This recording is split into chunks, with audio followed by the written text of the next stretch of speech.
அஸ்ஸலாமு அலைக்கும் வரஹ்மத்துல்லாஹி வபரகாத்துஹு. சுவர்ணலோக பேரரசி ஃபாத்திமா ரலியல்லாஹு அன்ஹு அவர்களின் வாழ்வில் நடந்த படிப்பினை சம்பவம். அல்லாஹ் சுப்ஹானஹு தஆலா நபி ஸல்லல்லாஹு அலைஹி வஸல்லம் அவர்களை பார்த்து, நபியே, உமது நெருங்கிய குடும்பத்தினரை நீர் அச்சமூட்டி எச்சரிக்கை செய்வீராக என்று வஹி அனுப்பி வைத்தான். அவ்வசனம் வந்தவுடன் நபி ஸல்லல்லாஹு அலைஹி வஸல்லம் அவர்கள் தமது குடும்பத்தினரிடம் சென்று அவர்களை ஒன்று கூட்டி எழுந்து நின்று எச்சரிக்கை செய்தார்கள். நபி ஸல்லல்லாஹு அலைஹி வஸல்லம் அவர்களின் குடும்ப கூட்டத்தில் ஃபாத்திமா ரலியல்லாஹு அன்ஹா அவர்களும் இருந்தார்கள். குறைசிகளே, உங்களை நீங்களே வாங்கிக் கொள்ளுங்கள், பாதுகாத்து கொள்ளுங்கள். அல்லாஹ்விடமிருந்து அல்லது அவனின் தண்டனையிலிருந்து எவ்விதத்திலும் நான் ரட்சிக்க முடியாது.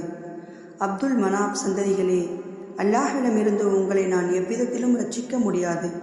அப்துல் முத்தலிஃபின் குமாரராகிய அப்பாஸே, நான் உம்மை எவ்விதத்திலும் அல்லாஹ்விடமிருந்து ரட்சிக்க முடியாது. அல்லாஹ்வுடைய தூதரின் ஒன்றுவிட்ட சகோதரியாகிய சபியாவே, அல்லாஹ்விடமிருந்து உம்மை எவ்விதத்திலும் ரட்சிக்க முடியாது. இப்படியே கூறிக்கொண்டே வரும்போது அண்ணன் நபி ஸல்லல்லாஹு அலைஹி வஸல்லம் அவர்களின் கண்மணி ஈரல் குலை துண்டு ஃபாத்திமா ரலியல்லாஹு அன்ஹா அவர்கள் பக்கம் திரும்பி, முஹம்மதின் மகளாகிய ஃபாத்திமாவே, எனது சொத்திலிருந்து உனக்கு தேவையானதை நீ என்னிடமிருந்து கேட்டு வாங்கிக்கொள். ஆனால் அல்லாஹ்விடமிருந்து உன்னை நான் எவ்விதத்திலும் ரட்சிக்க முடியாது என்று கூறினார்கள்.